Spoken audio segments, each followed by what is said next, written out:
नमस्कार साथियों, मैं दीवान नौटियाल और आप देख रहे हैं डीसीपी न्यूज उत्तराखंड। और डीसीपी न्यूज उत्तराखंड पर आज हम बात करेंगे उपनल कर्मियों के नियमितीकरण को लेकर।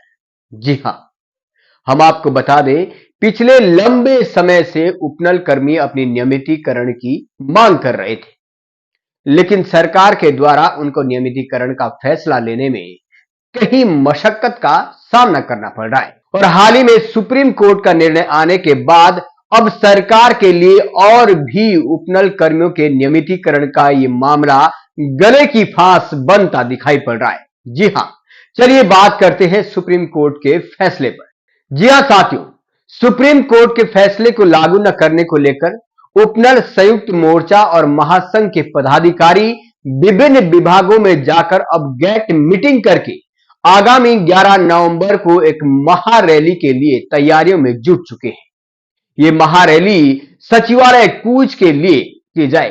विभिन्न विभागों में हुई मीटिंग में 11 नवंबर को सचिवालय कूच का आह्वान करते हुए अधिक से अधिक संख्या में समस्त विभाग के अधिकारियों से सम्मिलित होने का आग्रह किया गया है। उपनल संयुक्त मोर्चा और महासंघ के पदाधिकारियों ने विभिन्न विभागों में जाकर गेट मीटिंग करना शुरू कर दिया है।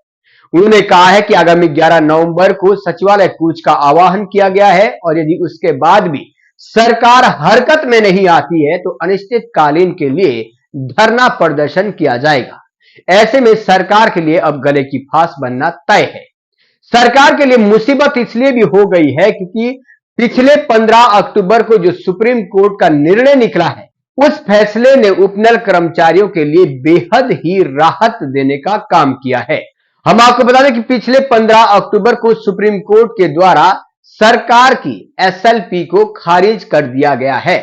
अब चंद शब्दों में मैं आपको पहले एसएलपी के बारे में बताऊं, एसएलपी होती क्या है। यदि कोई कानून से जुड़ा हुआ मुद्दा हो, यदि कोई सार्वजनिक मामलों से जुड़ा हुआ प्रश्न हो या किसी के साथ घोर अपराध हुआ हो, उस परिस्थिति में आप सुप्रीम कोर्ट का दरवाजा खटखटा पर वहां आप एसएलपी दायर कर सकते हैं। एसएलपी स्पेशल लीव पिटिशन यानी कि विशेष अनुमति याचिका, और सरकार ने भी इसी विशेष अनुमति याचिका के तहत सुप्रीम कोर्ट का दरवाजा खटखटाया था। लेकिन पिछले 15 अक्टूबर को सुप्रीम कोर्ट ने सरकार की उस एसएलपी को, विशेष अनुमति याचिका को खारिज करते हुए 2018 में उपनल कर्मियों के हित में दिए गए नैनीताल हाईकोर्ट के निर्णय को यथावत रखने का फैसला सुनाया है।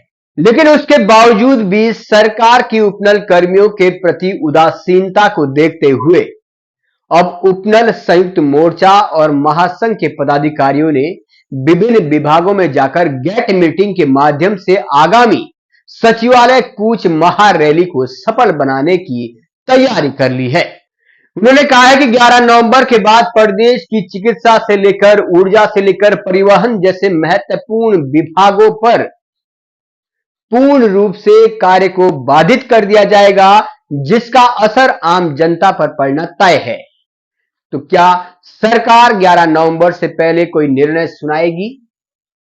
सुप्रीम कोर्ट के निर्णय के अंतर्गत उपनल कर्मियों के नियमितीकरण की मांग को पूरा कर पाएगी या फिर कोई और रास्ता निकालने में लग जाएगी? अब देखने वाला विषय। लेकिन फिलहाल हम आपको सीधा ले चलते हैं देहरादून में अपने सहयोगी रिपोर्टर जसपाल राणा के पास और जानते हैं उपनल महासंघ के प्रदेश अध्यक्ष गणेश गोडियाल क्या कुछ कह रहे हैं इस महारैली को लेकर।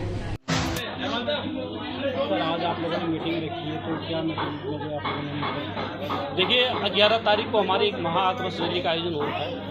इसी परिप्रेक्ष्य में आज 2 हॉस्पिटल में गेट मीटिंग की और अभी हम फॉरेस्ट में भी हमने गेट मीटिंग करी और ये भी शहर में भी करी। और आज जो हमारा 2 हॉस्पिटल का जो आज आपने देखा होगा कि सारे लोग तैयार हैं, चाहे वो प्राइवेट मित्र हो चाहे वो कोई भी हो, सब ने एक मत में और एक स्वर में अपना सहमति दे दी है कि हम निश्चित तौर से 11 तारीख को अनिश्चितकालीन धरने पे और आक्रोश रैली में सम्मिलित होंगे और जिसकी सारी पूर्ण जिम्मेदारी शासन प्रशासन की है।